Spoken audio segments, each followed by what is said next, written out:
दोस्तों, आइए फिर हम आपको एक नए वीडियो की तरफ लेकर चलते हैं। तो पहले मैं आपसे कुछ प्रश्न पूछूंगा, उसका आप जवाब देंगे, तब मैं इस वीडियो में चलूंगा।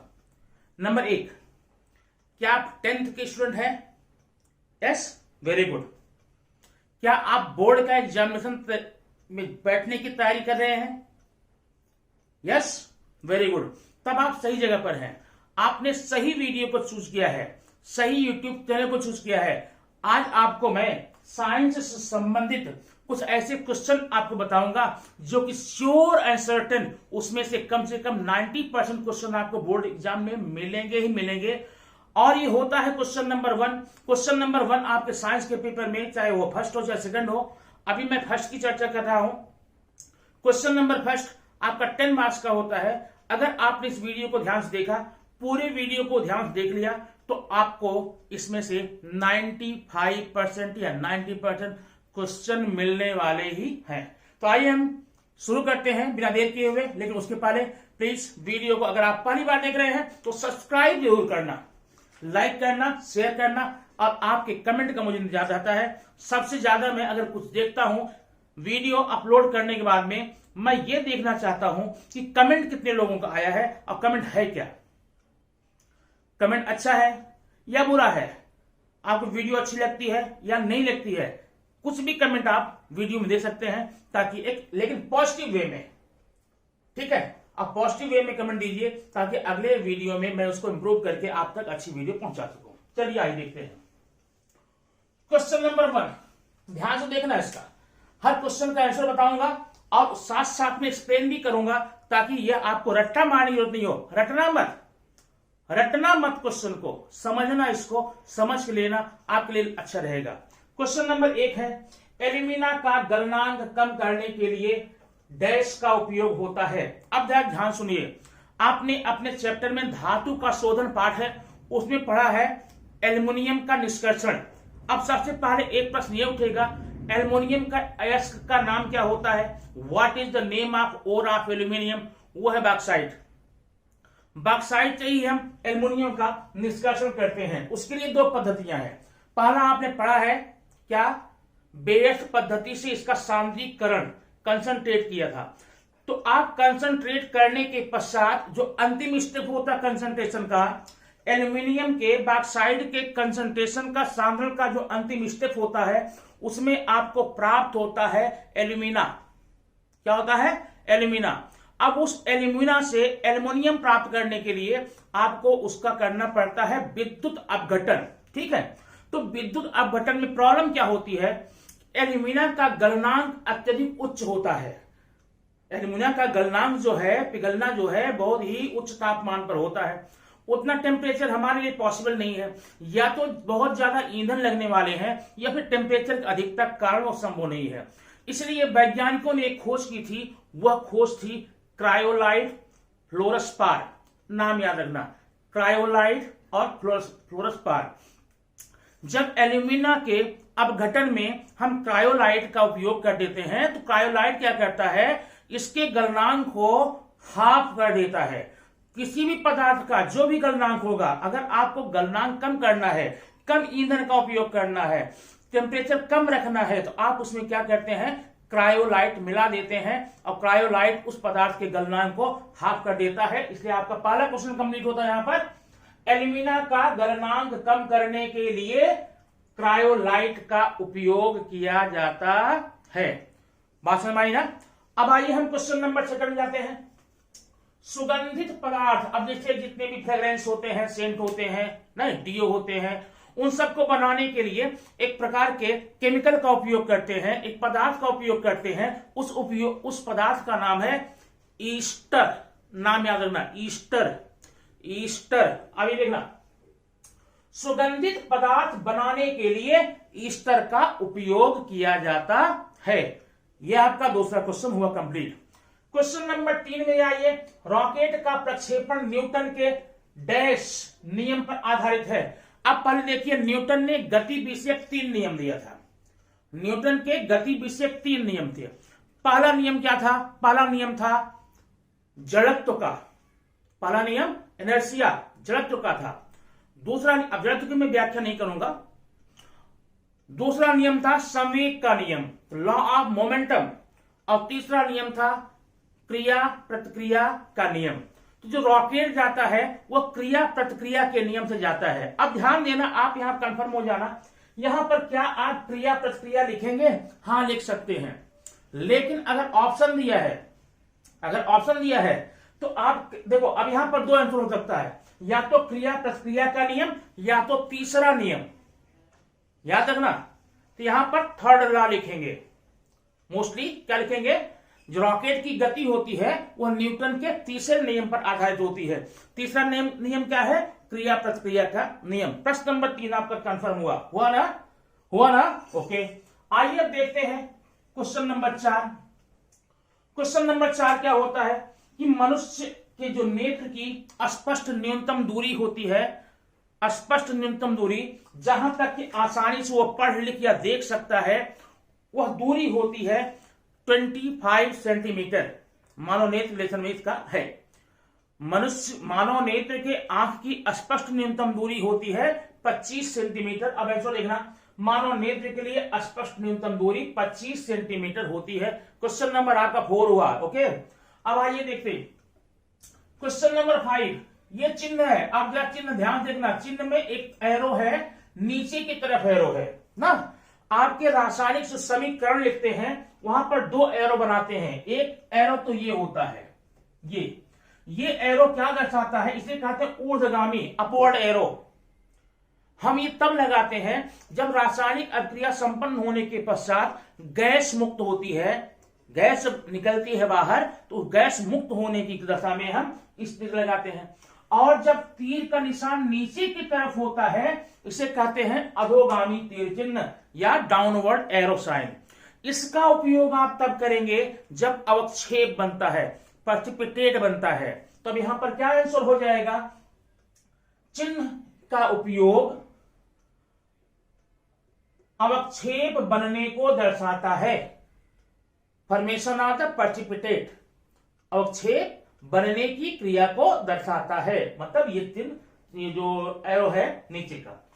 अब नेक्स्ट देखो, ग्रहों की कक्षाएं दीर्घवृत्ताकार होती हैं। आप ध्यान दीजिए, केपलर्स लॉ, केपलर का पहला नियम क्या है? पहला नियम, ग्रहों की कक्षाएं दीर्घवृत्ताकार होती हैं और सूरज उसके किसी नाभि पर होता है, मुख्य फोकस पर होता है। याद रखना, मुख्य फोकस या नाभि, दर्पण में आपने पढ़ा है। तो यहां पर आंसर क्या होगा? ग्रहों की कक्षाएं दीर्घवृत्ताकार होती हैं और सूर्य इसके नाभि पर होता है या फोकल पॉइंट पर होता है। क्वेश्चन नंबर 7 देखेंगे। यह है प्रथम आवर्त में इतने तत्व होते हैं। अब यहां याद रखना, याद दीजिए कि कुल मिलाकर 7 आवर्त हैं। उसमें उसको भाग है अति दीर्घ अति लघु आवर्त, लघु आवर्त, दीर्घ आवर्त, अति दीर्घ आवर्त और अपूर्ण आवर्त। तो पहला जो आवर्त होता है उसे हम कहते हैं अति लघु आवर्त। अति लघु क्यों कहते हैं? क्योंकि इसमें केवल 2 एलिमेंट्स होते हैं, 2 तत्व होते हैं। तो यहां पर क्या हुआ? प्रथम आवर्त में कितने तत्व होते हैं? केवल 2 तत्व होते हैं। और प्रथम आवर्त का नाम क्या है? यह भी याद रखना, अति लघु आवर्त है। क्वेश्चन नंबर 8, शक्कर को गर्म करना एक क्रिया है। जब आप शक्कर को गर्म करते हैं, तवे पर रखकर गर्म कीजिए, आप देखेंगे कुछ समय बाद कार्बन बनता है, कोयला बनता है और उसकी वाष्प उड़ जाती है, पानी बन करके, इसकी पानी वाष्प बनकर उड़ जाती है।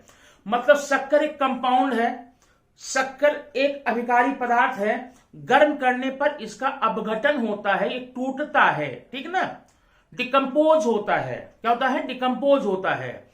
ऐसी क्रिया क्या बोलते हैं? अपघटन होता है। तो शक्कर को गर्म करने की क्रिया अपघटन क्रिया है या डिकम्पोजिशन प्रोसेस रिएक्शन है। क्वेश्चन नंबर 9 देखेंगे। प्रकाश की किरणें हवा से कांच में प्रवेश करने पर क्या होता है?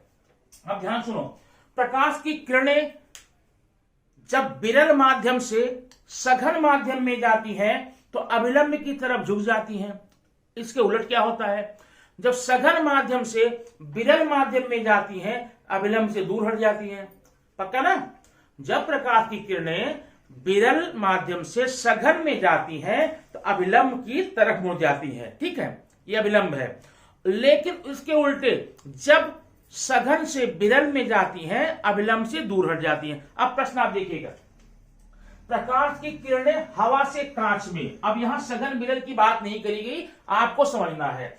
हवा एक विरल माध्यम है, कांच सघन माध्यम है। तो जब विरल से सघन में जाएगी तो अभिलंब की तरफ झुक जाएगी। इसका मतलब प्रकाश की किरणें जब हवा से कांच में प्रवेश करेगी तो यह अभिलंब की तरफ झुक जाएगी। यह प्रक्रिया होगी। क्वेश्चन नंबर 10, पानी का तापमान 1 डिग्री सेल्सियस से 3 तक करने पर इसका आयतन क्या होता है? अब देखिए चैप्टर नंबर 5, पानी का असंगत व्यवहार। पानी का असंगत व्यवहार क्या होता है? जब पानी का टेम्परेचर 0 से ऊपर ले जाएंगे तो 3 टेम्परेचर तक जाने तक इसका आयतन बढ़ता जाता है। लेकिन जब आप 4 पर जाएंगे तो फिर घटने लगता है। इसको कहते हैं पानी का असंगत व्यवहार। तो असंगत व्यवहार में क्या बोलेंगे? पानी का तापमान 1 डिग्री सेल्सियस से 3 तक ले जाने पर या करने पर इसका आयतन बढ़ता है। ठीक है, आइए ये आपके 10 क्वेश्चन हो गए। अगले पेज पर आपको लेकर चलता हूं। अगले पेज पर क्वेश्चन देखिए, यह है इस प्रकार से। अब अगले 2 क्वेश्चन आपके सामने फिर हैं, क्वेश्चन नंबर 11 और क्वेश्चन नंबर 12। अब ध्यान देना, क्वेश्चन नंबर 11 एक क्वेश्चन नहीं है, इधर ऐसे पूरा क्वेश्चन। अगर क्वेश्चन नंबर 11 है, 5 पार्ट है, ये पांचों आपके 5 मार्क्स के हैं, वो देखना। तो इसमें क्या दिया गया है? केवल नाम लिखना है और कुछ नहीं करना है। एक शब्द में या 2 शब्द में नाम होता है, लिखकर पूरे के पूरे 1 नंबर आप प्राप्त कर सकते हैं। तो क्या दिक्कत है? कंफर्म कर लीजिए, इसको नंबर ले लीजिए, अपने मार्क्स बढ़ा लीजिए। साइंस में कम से कम 98-99% बच्चे लाने वाले बहुत होते हैं। रीजन सिर्फ होता है कि आपका कंसेप्ट क्लियर हो जाए। आपको पहले दी गई वीडियो में पहले आप मार्किंग सिस्टम क्या है, डिस्ट्रीब्यूशन कैसे, उसको देखिए, फिर ये वीडियो देखिए। नंबर आपका है, आपके पास आ जाएगा, मार्किंग आपकी बढ़ जाएगी। क्वेश्चन नंबर देखिए फर्स्ट, 11th का फर्स्ट, केवल नाम लिखना है। भारत द्वारा प्रक्षेपित पहला उपग्रह कौन है?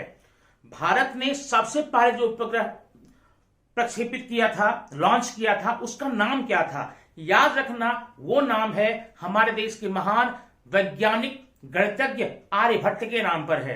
तो भारत ने जो पहला उपग्रह अंतरिक्ष में जाकर के प्रक्षेपित किया था, प्रतिस्थापित किया था, लॉन्च किया था, उसका नाम है आर्यभट्ट। याद रखना।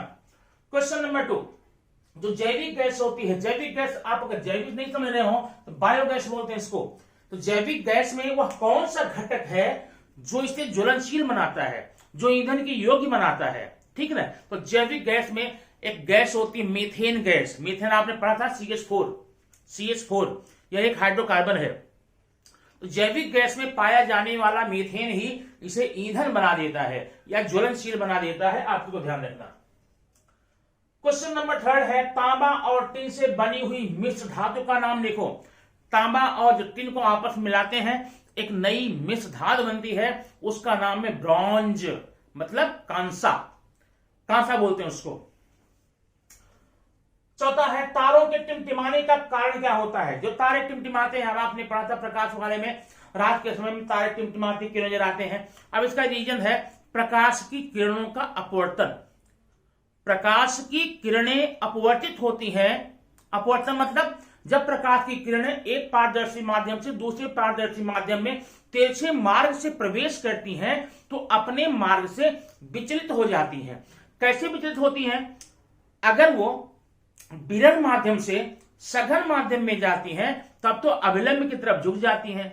ऐसे उलट सघन माध्यम से विरल में जाती हैं, अभिलंब से दूर हट जाती हैं। अब ये क्रिया बारंबार होती है। बार बार होने से हमें तारे टिमटिमाते हुए नजर आते हैं, क्योंकि ऐसी स्थिति में क्या होते हैं, तारे हमें अपनी वास्तविक कंडीशन में, पोजीशन में नजर नहीं आते, उससे हटके आते हैं। इसलिए तारे से निकलने वाली जो प्रकाश किरणें होती हैं बिंदु स्रोत के रूप में होती हैं, वो टिमटिमाती नजर आती हैं। तो यहां पर क्या हुआ? प्रकाश का अपवर्तन। प्रश्न नंबर 5 देखिए, विद्युत प्रतिरोध की इकाई, यूनिट ऑफ रेजिस्टेंस, ओहम क्या होती है? ओम बोलते हैं, ओहम बोलते हैं। जो भी आपकी बुक में हो, आप पढ़ते हो, आप उसको कर लीजिएगा। स्पेलिंग OHM है। अब कहीं कहीं हिंदी किताबों में ओहम लिखा जाता है, कहीं ओम लिखा जाता है, लेकिन उसका ये साइलेंट है, ओम लिखा जाना चाहिए। आपको आपके यहाँ जो पढ़ाया जाता है, जो किया जाता है, उसको आप कीजिएगा। ठीक, अब ये क्वेश्चन नंबर 11 हो गया। अब क्वेश्चन नंबर 12 में आपको पाना है असंगत शब्द। यहां पर कुछ शब्द दिए जाएंगे, उसमें से एक शब्द ऐसा होगा जो अन्य शब्दों से हटकर होगा, उसको आपको अंडरलाइन करना है या तो बाहर निकाल लिखना है। 1 नंबर हो गया, 1 नंबर काम कैसे दे देखना। ये न्यूटन है, ओम है, केपलर है, गैलीलियो है। कौन कौन? न्यूटन, ओम, केपलर, गैलीलियो। ये चारों यहां पर वैज्ञानिक के नाम है, 1 2 3 4। अब इनमें कौन सा वैज्ञानिक जो सबसे हटके है? अब यह ध्यान देना, न्यूटन ने क्या खोज किया था? न्यूटन ने गति का नियम बताया था, न्यूटन ने जी का मान आया था, न्यूटन ने धरती के आसपास में न्यूटन ने ही गुरुत्वाकर्षण का सिद्धांत दिया था। मतलब इनका संबंध गुरुत्वाकर्षण से है। ओम ने कौन सा नियम दिया था? ओम तो विद्युत धारा से इनका संबंध है, विद्युत वाले पाठ में आप देखते हैं। केपलर कौन थे? केपलर ने ग्रहों की गति बताई थी, पृथ्वी का केंद्र बताया था, माने इनमें भी गुरुत्वाकर्षण था।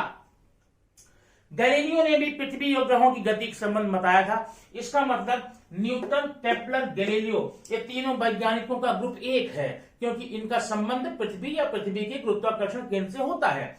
लेकिन ओम जो है सबसे हट करके है, तो आपका असंगत क्या हो जाएगा? ओम हो जाएगा। ठीक है।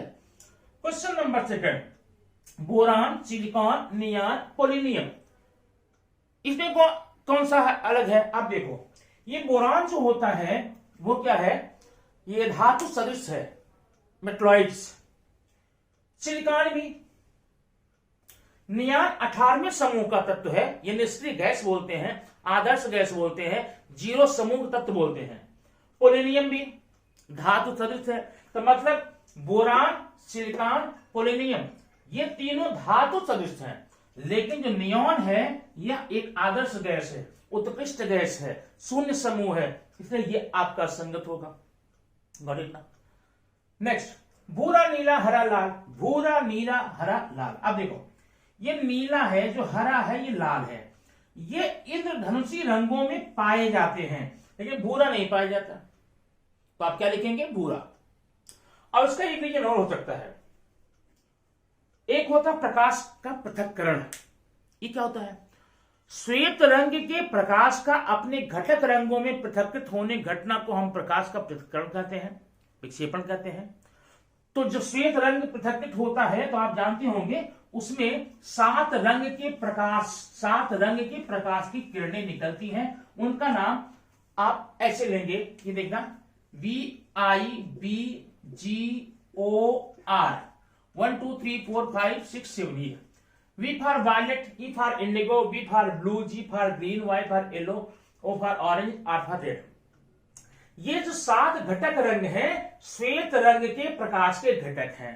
अब इसमें जो नीला है ये ब्लू, हरा है ग्रीन, लाल है रेड, ये तीनों श्वेत रंग के घटक रंग हैं।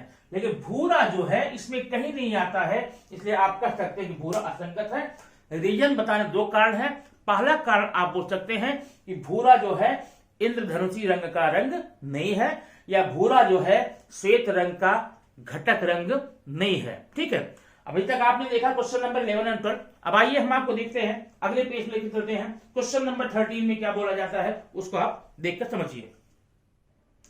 चलिए, आज के इस पेपर में, आज के इस वीडियो का जो आपका 3rd पेज है आपके सामने है। क्वेश्चन आपको दिखाई दे रहा होगा। अब एक एक क्वेश्चन पर हम लोग चर्चा करेंगे, समझेंगे इसका आंसर कैसे आता है। देखिए, क्वेश्चन नंबर 13 आपने 12 तक देख लिया था 2nd पेज पर।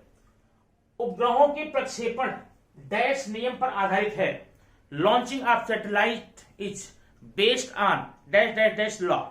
अभी इसमें का क्वेश्चन एक आपको पीछे मिल गया था। कौन था वो? जो रॉकेट ऊपर जाता है, अब रॉकेट ही लेकर जाएगा उपग्रहों ना, तो रॉकेट की जो गति वही यहां पर हो जाएगी। तो यहां पर क्या करेंगे? उपग्रहों के प्रक्षेपण जो है न्यूटन के 3रे नियम पर आधारित होता है। 3रा नियम क्या है? क्रिया प्रतिक्रिया, एक्शन रिएक्शन फोर्स। ठीक है।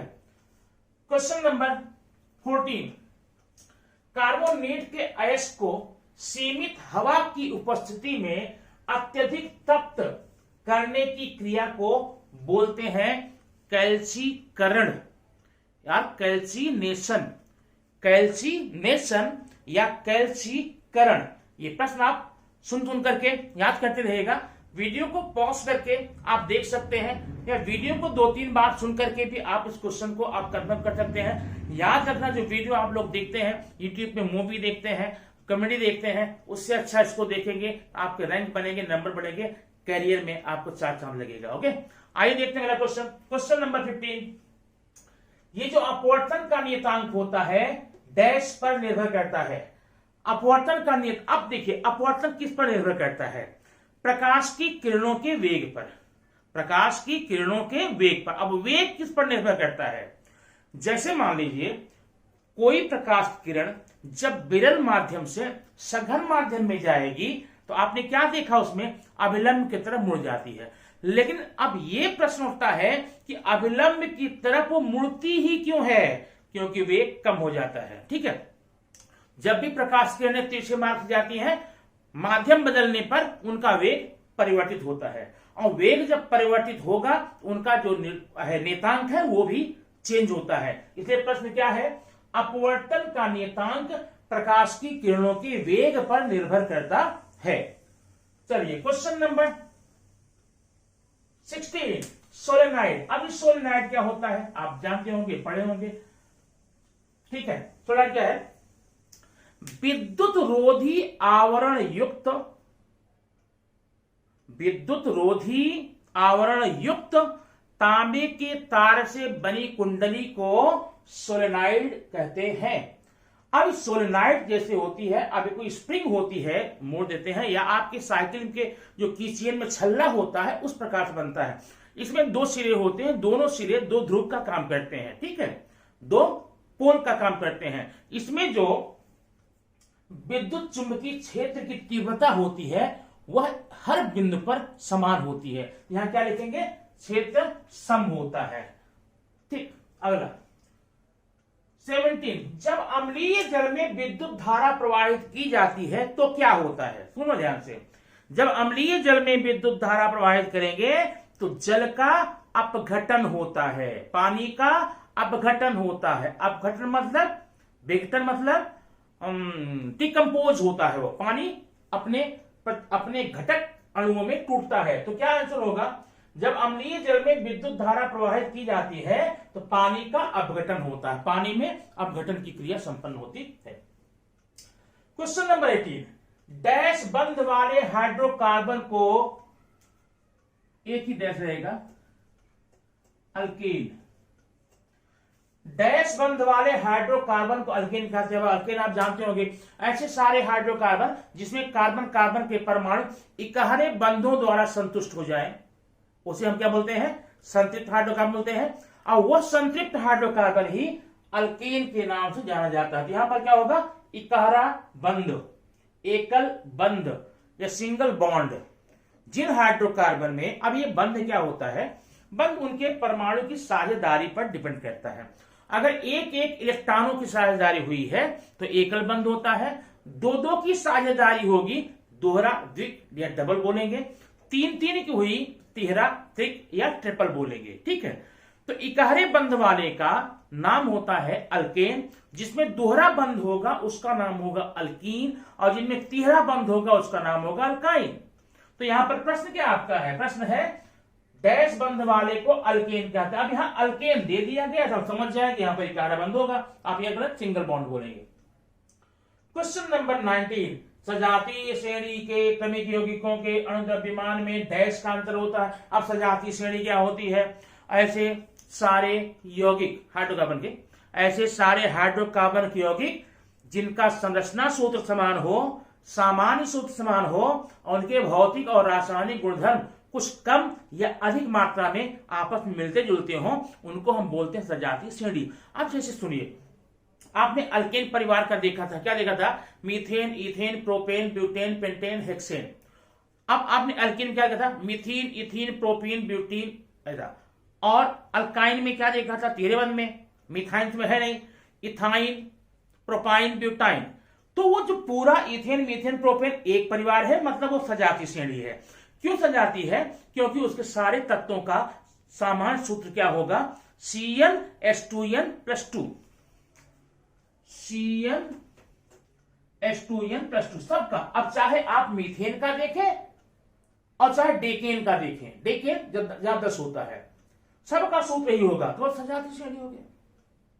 तो यहां पर क्या बोला है, सजातीय। अच्छा एक बात, ये समान सूत्र समान होते हैं, इनकी विशेषता जो होती है, उनके क्रमिक जो यौगिक होते हैं उसके अणुओं में, याद रखना मैं प्रश्न से बाहर बता रहा हूं, उनके अणुओं में CH2 का अंतर होता है, CH2 का अंतर होता है, और उनके अणुद्रव्यमानों में 14 का अंतर होता है। तो यहां पर क्या आएगा, उनके अणुद्रव्यमान में 14 का अंतर होता है।